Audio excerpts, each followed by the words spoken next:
امریکی central command نے تصدیق کی کہ پاسداران انقلاب نے اردن میں امریکی فوجی اڈے کو نشانہ بنانے کے لیے متعدد بیلسٹک میزائل داغے۔ امریکی دفاعی نظام نے تمام میزائل کامیابی سے فضا ہی میں تباہ کر دیے۔ یمنی حوثیوں کا بحر احمر میں سعودی آئل ٹینکر پر بیلسٹک میزائلوں سے حملہ۔ حوثی ترجمان کے مطابق ٹینکر نے اعلان کردہ بحری ناکہ بندی کی خلاف ورزی کی۔ حملے کے بعد آئل ٹینکر کو راستہ تبدیل کر کے واپس لوٹنا پڑا۔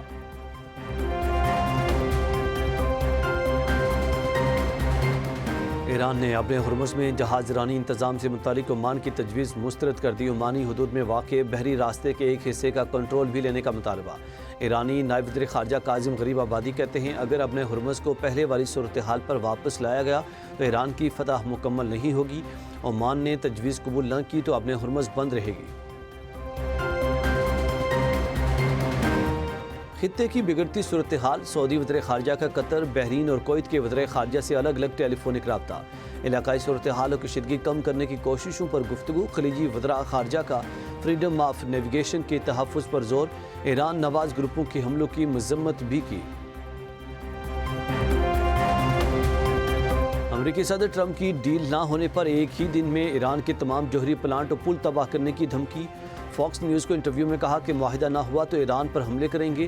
کوہ کلنگ سمیت پلوں اور شہری تنصیبات کو نشانہ بنایا جا سکتا ہے۔ زیر زمین ایرانی جوہری مقام پر حملے کا بھی کوئی ارادہ نہیں ہے۔ ایران کو تباہ کرنے کی بجائے معاہدہ کرنا بہتر ہے۔ صدر ٹرمپ نے کہا کہ نیتن یاہو مجھے جنگ میں الجھائے رکھنا چاہتے ہیں۔ ایران کی جوہری سرگرمیوں سے متعلق معلومات مجھے نہیں، دنیا کو بتائیں۔ امریکہ اور ایران مفاہمت یادداشت کی بحالی کے قریب پہنچ گئے۔ امریکی میڈیا فاکس نیوز کا دعویٰ، کہا پاکستان، مصر اور قطر تنازع کے حل کے لیے کوشاں ہیں۔ تینوں ممالک کے مذاکرات کار اس بات کی وضاحت پر کام کر رہے ہیں کہ اپنے ہرمز میں آمد و رفت کا نظام کس طرح چلایا جائے گا۔ مذاکرات کار ہرمز کے انتظامی طریقہ کار پر اختلافات دور کرنے میں مصروف ہیں۔ پاک کویت تعلقات مزید مستحکم۔ کویتی وزیر خارجہ کی دفتر خارجہ احمد اسحاق ڈار نے معزز مہمان کا استقبال کیا۔ نائب وزیر اعظم اسحاق ڈار اور کویتی وزیر خارجہ کی 1-on-1 ملاقات۔ مشرق وسطیٰ کی تازہ صورتحال پر بریفنگ اور بات چیت۔ دفتر خارجہ کے مطابق رہنماؤں نے دو طرفہ تعلقات کے تمام پہلوؤں کا جائزہ لیا۔ فریقین کا درینہ شراکت داری کو مزید مضبوط بنانے کے مشترکہ عزم کا اعادہ۔ وزیر اعظم کی زیر صدارت FBR اصلاحات پر ہفتہ وار جائزہ اجلاس۔ محصولات میں اضافے اور ادارہ جاتی اصلاحات پر پیش رفت کا تفصیلی جائزہ۔ مختلف شعبوں کی ٹیکس استعداد کار کا سائنسی تخمینہ لگانے کی بھی ہدایت۔ پاور سیکٹر کے تعاون سے ٹیکس چوری میں ملوث عناصر کی نشاندہی کا حکم۔ وزیر اعظم کی چینی شعبے میں ٹریکنگ سسٹم کی کامیابی پر چیئرمین FBR کی تعریف، کہا کہ ٹیکس ادا کرنے والے افراد اور کاروبار قومی سرمایہ ہے۔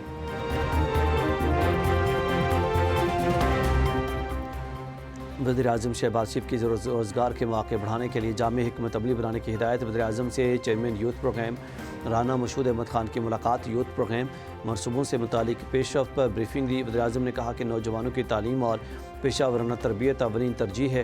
نوجوانوں کو AI اور ڈیجیٹل مہارتوں سے آراستہ کرنا ضروری ہے۔ ہنرمند افرادی قوت معیشت اور صنعت کے لیے کلیدی اہمیت رکھتی ہے۔ تعلیم یافتہ اور ہنرمند نوجوان روشن مستقبل کی ضمانت ہیں۔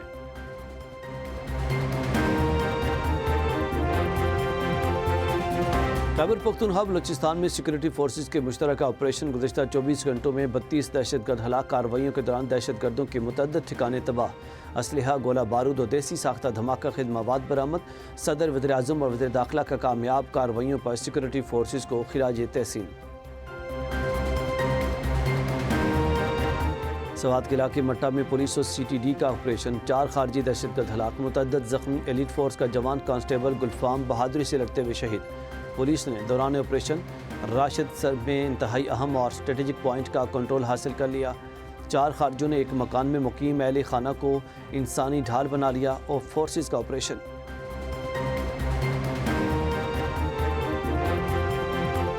بلوچستان کے علاقے بارکھان میں مسلح افراد کی پولیس گاڑی پر فائرنگ۔ DSP رکنی مرید بگٹی شہید، جبکہ SP بارکھان عبدالحق کے مطابق DSP مرید بگٹی کے علاقے میں گشت کر رہے تھے اور وہ بے مثال شجاعت، فرض شناسی اور قربانی کی لازوال تصویر تھے۔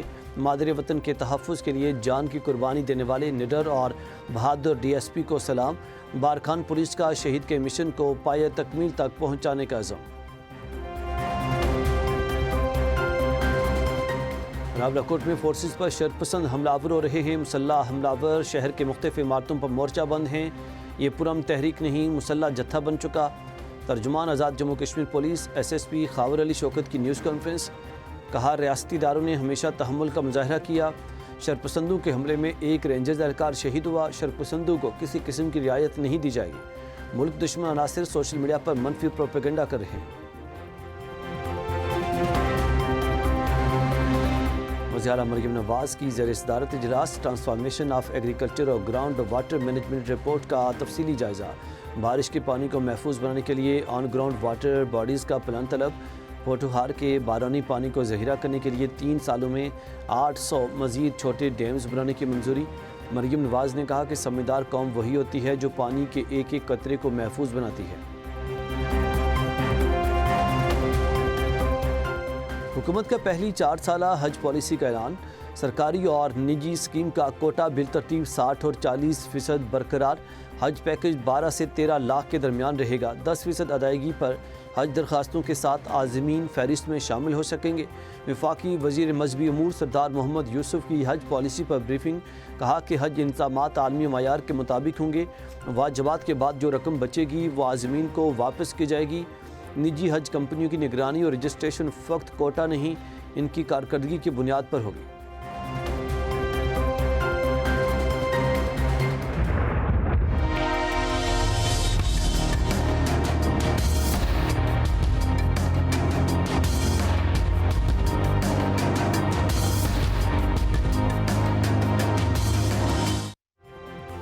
مونسون بارشوں کے نئی طوفانی اننگز کا آغاز، اسلام آباد، راولپنڈی سمیت ملک کے کئی حصوں میں بادلوں کی زوردار انٹری۔ موسلادھار بارش نے گرمی کا زور توڑ دیا۔ ٹھنڈی ہواؤں سے موسم کی رنگینی میں مزید اضافہ، شدید بارش سے نشیبی علاقے زیرآب، جڑواں شہروں اور لاہور میں اربن فلڈنگ کا خدشہ۔ فیڈرز ٹرپ کرنے سے کئی علاقوں میں بجلی کی ترسیل معطل، پہاڑی علاقوں میں فلیش فلڈنگ اور لینڈ سلائڈنگ کا خطرہ۔ 31 جولائی سے 2 اگست تک سندھ میں بھی مزید بارشوں کی پیشگوئی۔